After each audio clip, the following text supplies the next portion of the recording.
Hello everybody, thank you for tuning in. This video is actually going to be about interviews.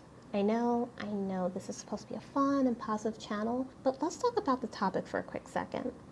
Interviews are something that we are thankful for when we get them, while at the same time not the most excited over.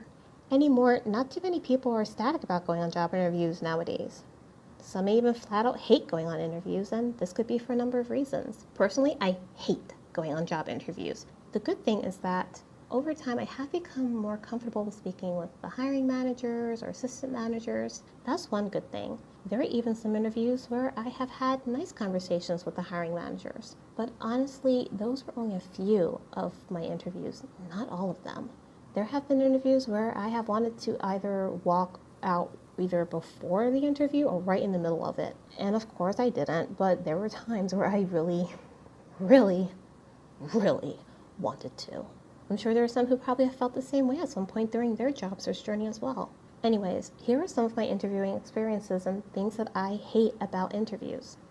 So I just want to start off and say that not all of my interviewing experiences have been bad. I have had some amazing job interviews where I ended up getting hired for the job. But recently, I have been thinking about some of my old interviews and just how frustrating they were. Now, on average, a job interview can usually last anywhere between, say, 25 minutes to 45 minutes, give or take, unless otherwise told ahead of time. At the top of my head, I think I've been to about 2 or 3 job interviews that lasted over an hour. There have been times where I have been on interviews that lasted way over an hour.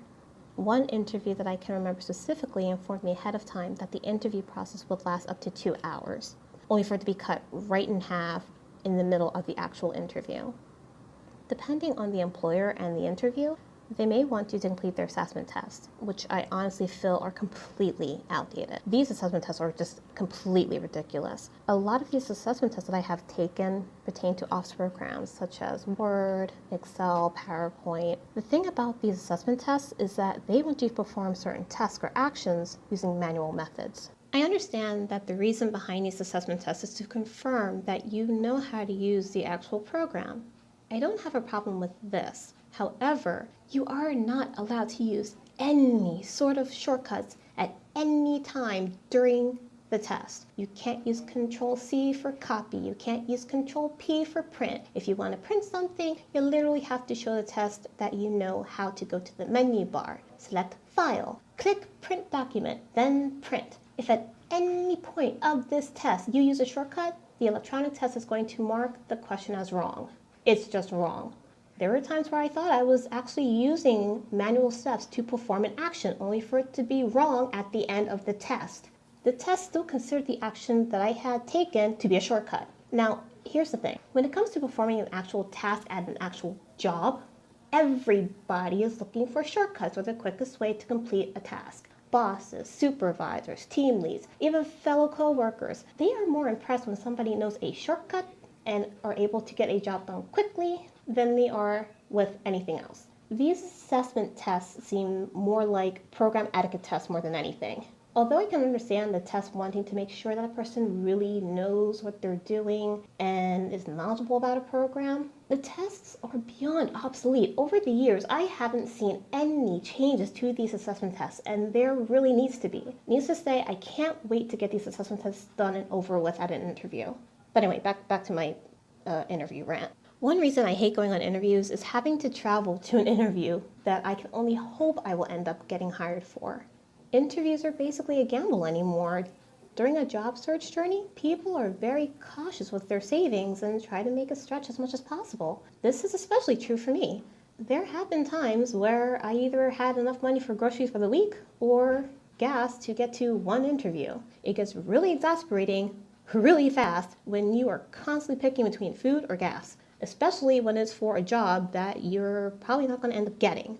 There have been times where I have traveled an hour to a job interview, and it wasn't even as though these jobs were paying a lot, but at least if I was selected for the job, I would have at least some sort of income coming in.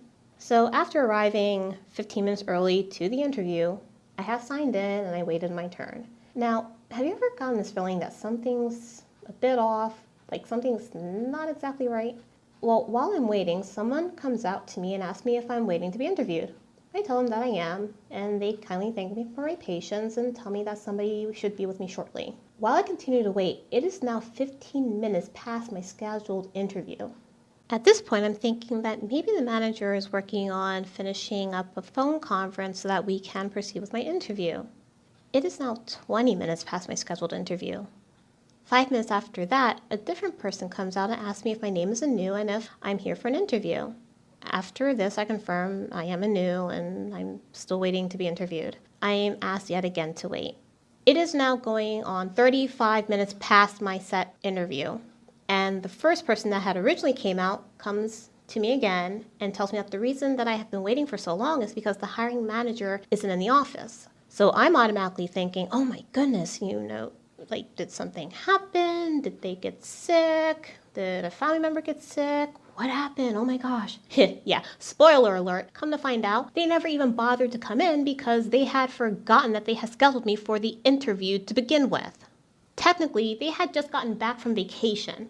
At that point, I was then asked if I had wanted to speak with the receptionist and to possibly reschedule another time for me to come back and interview with the hiring manager. Okay. I had literally driven an hour just to get to this thing. No, I don't want to come back. So I tell them I would only be available that day, and if there was maybe an assistant manager or a team lead that I could interview with that would be available, I would highly appreciate it as I was interested in the position. In the end, the assistant manager and I was able to sit down and have my interview. And honestly, it was awkward. It was just awkward. First of all, the assistant manager didn't even know that there was even a job available. And not only that, they didn't even know that the hiring manager was even looking to fill this position. And not only that, but they didn't even know what the manager was looking for in a candidate. I mean, I guess I shouldn't have been surprised, but then at the same time, I kind of was. So, sorry for the confusion and thank you for your patience. Thank you for the interview. So, what job are you interviewing for? I'm applying and interviewing for the data clerk position. Okay. So, do you have any experience? Okay, side note. I just want to throw this in real quick. I always try to carry extra copies of my resume just in case. I literally gave this person a copy of my resume. It is sitting right in front of them. It is right there. Everything okay, anyway, back to the story. Yes, my previous job I did blah blah blah, and then I did blah blah blah. Okay. So are you good at typing?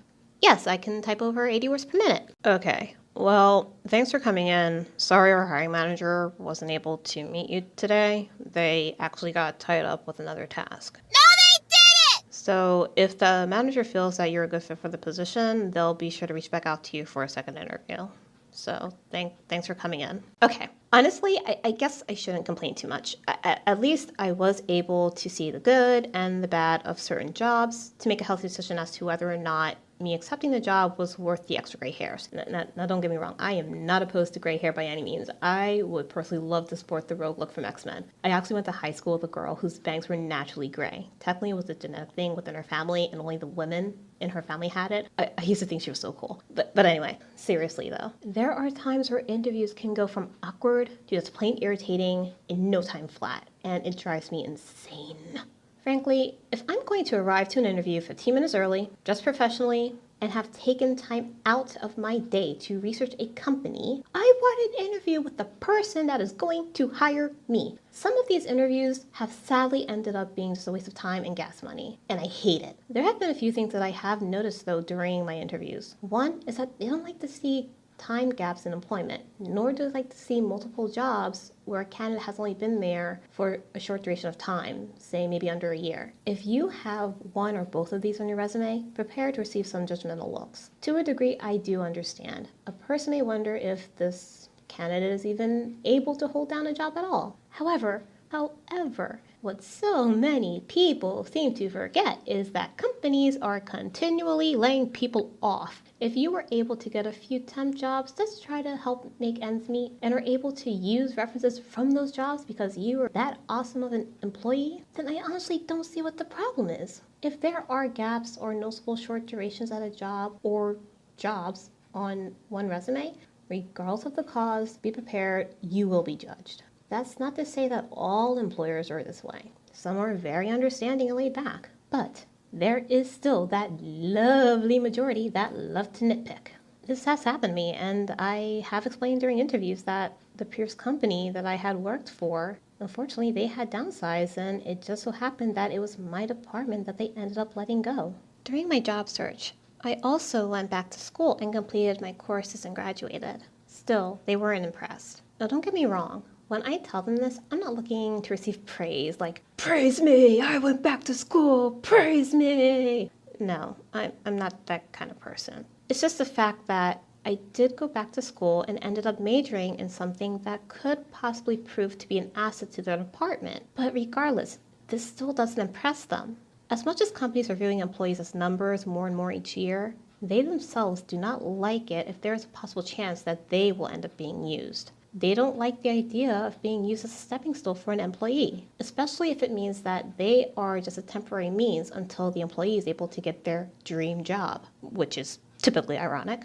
I can understand how they feel. Interviews are exhausting and possibly even financially exhausting to a certain degree. However, if they are worried about employees only wanting to stay at a company for a short period of time after they've been hired for the position, then it's that job's responsibility to make it so that the employee wants to even stay there. Employees are really looking for employees to be devoted to them without that devotion being returned.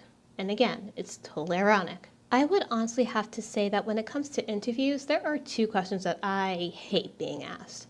It's not just the question, but sometimes how the question is being asked. Those questions being, why should we hire you? Or, what makes you a good candidate for the position? And two, where do you see yourself in 5 years? I honestly hate the first question more than the second. I'm still working on answering this question without coming off as either insecure or sounding like a complete jerk. So I pretty much just tell them that I'm just a no-nonsense kind of girl that just likes to get the job done. The end.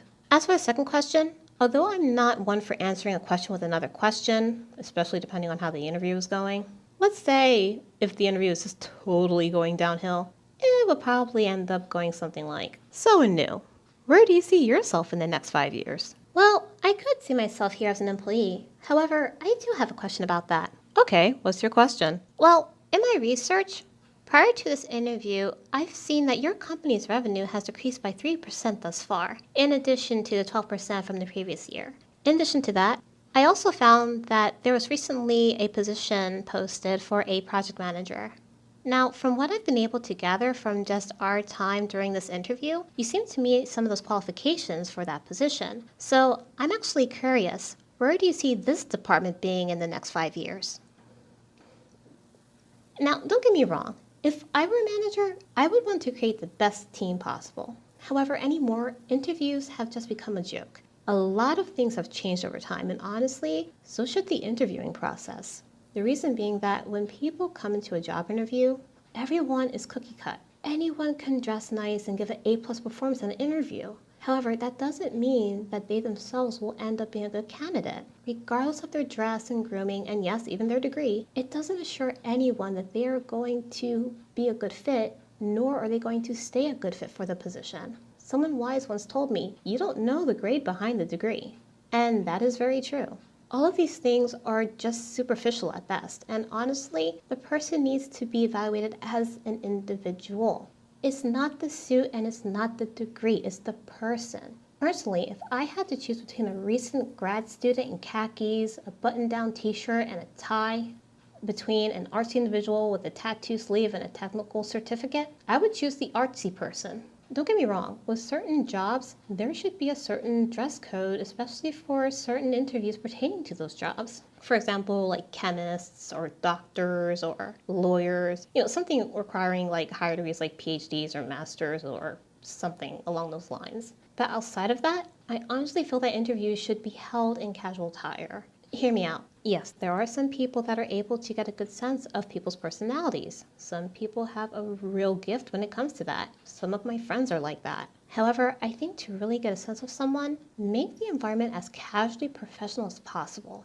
Have the candidate or candidates come in jeans, t-shirt, something casual yet presentable, and have all the candidates sit in a room together. Now, I'm not one for group interviews. I think I can remember being in 2 group interviews, and although I wasn't a fan of them, I was able to see who my other future coworkers could possibly be. This could be a good thing for the managers as well. They could see how the candidates interact not just with each other cordially, but as members in a team environment. And then, after which time, they can then proceed with the individual interviews. I just feel that if people can sport a man bun in a corporate meeting, then people should be able to rock Converse at a job interview. But again, that's just me. Anyway, those are my thoughts and experiences on interviews. What are your thoughts? Have you had any interviews that you just couldn't wait to end? Share them in the comment section below. I will be creating more animated videos. This is actually my first time creating my own animation, so I thank you all for clicking and watching my video. I will grow and strengthen my animation skills as I continue to create and upload more videos. If you like my content and would like to see more, please subscribe to my channel. Until the next video, I'll see you guys later. Bye bye!